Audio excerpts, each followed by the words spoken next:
The narrative sold by venture capital and defense contractors is a kinetic spectacle: hypersonic missiles, autonomous drone swarms.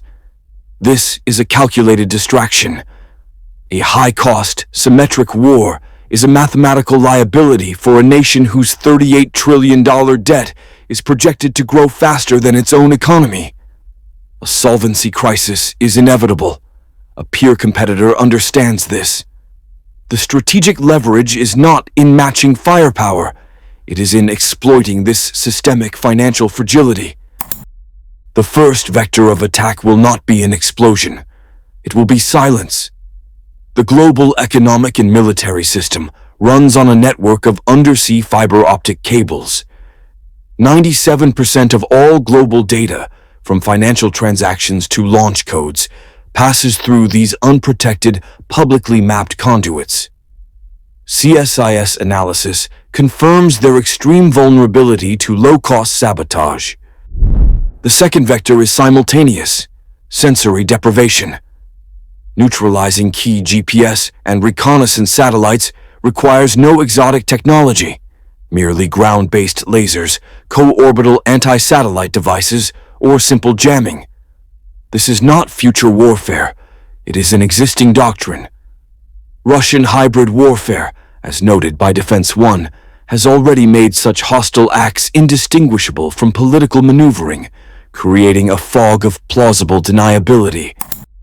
The result is the blind Leviathan, the most powerful kinetic force in history, rendered inert. It has carriers it cannot deploy, missiles it cannot target, and a digital currency it cannot transact. Conventional response options are nullified. Without data, surgical strikes are impossible. This leaves only two remaining protocols: absorb the systemic shock and accept a permanent loss of hegemony, manage decline, or initiate a launch-on-warning sequence, a catastrophic escalation based on ghosts in the machine. A rival state does not launch a war because it is strong, but because it perceives its adversary is systemically weak. The motive is not conquest, it is a solvency test. The primary target is not territory, it is the adversary's balance sheet. The war itself becomes a financial instrument designed to bankrupt the opponent. First, we analyze the rival's internal pressure. CSIS analysis confirms that for a state like Russia, a protracted, unpopular kinetic war represents a severe domestic liability. The high cost in capital and casualties creates intolerable political risk. A rational state actor is therefore mathematically forced to mitigate this liability. This pivot away from costly conventional war is a direct response to the hegemon's terminal diagnosis. As cited in Fortune, federal watchdogs warn some form of crisis is almost inevitable, as the $38 trillion national debt grows faster than the U.S. economy itself. This is not a forecast. It is an accounting of a pre-existing systemic vulnerability. Weakness forces the pivot. The strategic calculus becomes brutally simple. Why deploy a conventional army, a model whose logistics are questioned by analysts at War on the Rocks, when a low-cost asymmetric attack achieves superior leverage? As Defense One reports, hybrid warfare is now indistinguishable from politics. This is the new, cost-effective battlefront, supercharged by the tech sector's hype of war. The conflict, therefore, must be reframed. It is a solvency crisis, weaponized. The kinetic front is a diversion. The true objective is to force the decaying hegemon to hemorrhage capital on conventional defenses it can no longer afford, accelerating the timeline on its inevitable debt crisis.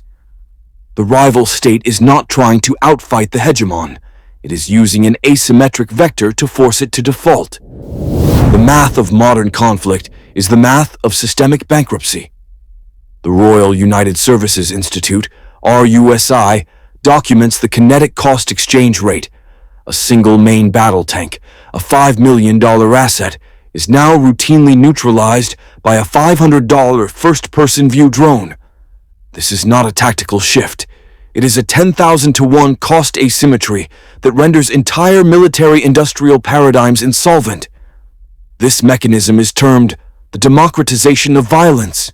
The technological and financial barriers to projecting lethal, strategic-level force have effectively collapsed. For a hegemonic power whose national debt is projected to grow faster than its own economy, sustaining this economic attrition is a mathematical impossibility. A rival no longer needs to achieve parity. They only need to impose an asymmetric cost, leveraging the hegemon's own financial fragility as the primary weapon. The expensive platform becomes the liability, and every kinetic engagement accelerates the solvency crisis at home. The coming solvency crisis is not a future event. It is a present condition. With U.S. national debt growth set to outpace the economy itself, a systemic crisis is now a mathematical certainty, according to Fortune. This fiscal fragility dictates the entire strategic landscape. Adversaries understand that the kinetic cost of a conventional war is a liability the hegemon can no longer afford. The battlefield, therefore, is no longer a physical location. It is a strategic condition, the gray zone. This is where rivals stage low-cost, asymmetric probes. According to Defense One, Russian doctrine has evolved to a point where hybrid warfare is indistinguishable from politics. This is the blueprint. They weaponize information, political friction, and economic nodes to stress the system without triggering a launch-on warning military response.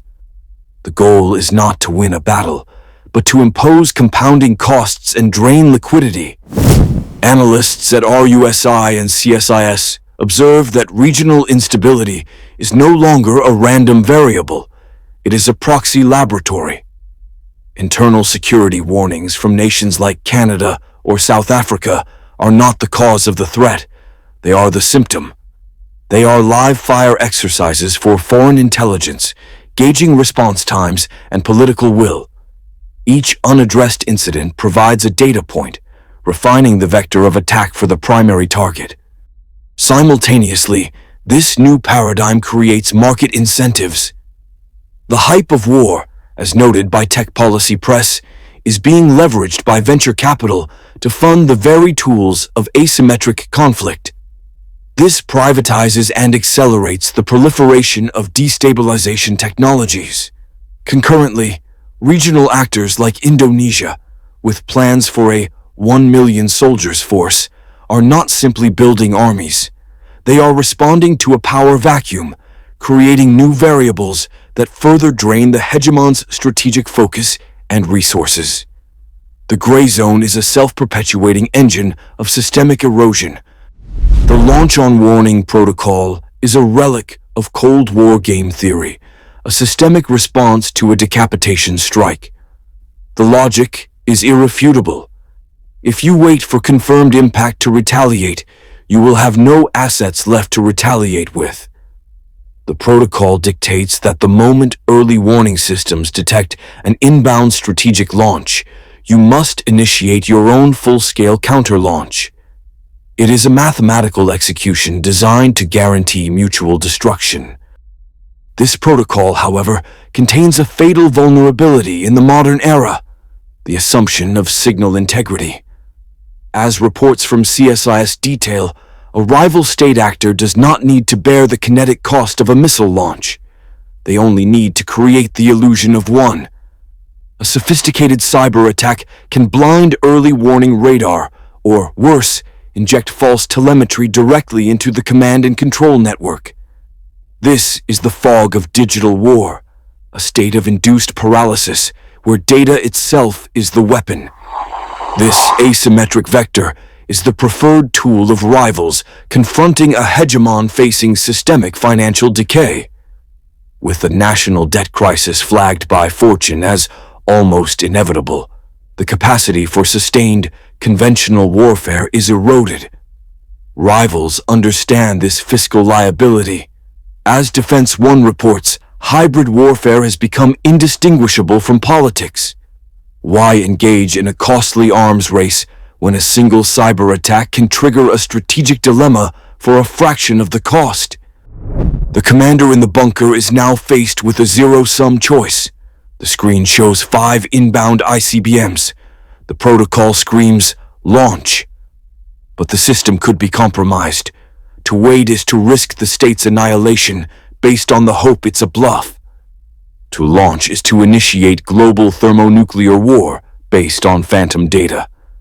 The conventional response is nullified, leaving only 2 vectors: catastrophic escalation or a catastrophic loss of strategic deterrence. The checkmate is absolute. The mathematical certainty of a solvency crisis is the primary accelerant. The Congressional Budget Office projects U.S. national debt will surpass $50 trillion by 2034, with interest payments alone exceeding the entire defense budget. This is not a future problem. It is a present tense liability. A system where debt growth outpaces economic growth, as noted by Fortune, has a finite lifespan. This financial decay systematically removes high-cost, conventional military responses from the table. It creates a strategic incentive for rivals to bypass kinetic engagement entirely. Adversarial doctrine has already adapted. As outlined by analysts at Defense One, Russian hybrid warfare is now indistinguishable from politics. This is the blueprint. It is a protocol of continuous, low-cost, asymmetric probes designed to test systemic fragility with perfect deniability. While legacy analysis focuses on conventional threats, like Indonesia's 1 million soldiers program, the true vector of attack is non-physical. It targets critical infrastructure not with explosives, but with exploits. The goal is not to win a war, but to make the cost of hegemony unsustainable. Therefore, the next phase is not invasion, it is calibration. Within the next 12 months, expect a targeted, attribution-impossible disruption of a core digital logistics network. The specific target vector will be the customs and container processing systems at a secondary, but critical U.S. port, for example, the port of Savannah or Charleston. It will not be a total blackout. It will manifest as a 48 to 72-hour systems glitch that cascades into a multi-week backlog, freezing billions in trade. This event is a calibration shot. It is designed to be just plausible enough to be dismissed as infrastructure failure, preventing a kinetic, launch-on warning response.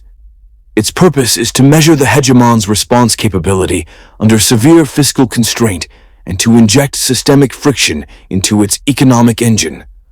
The event provides the adversary with invaluable data on political paralysis and system fragility, confirming that the choice is no longer between victory and defeat, but between managed decline and catastrophic escalation.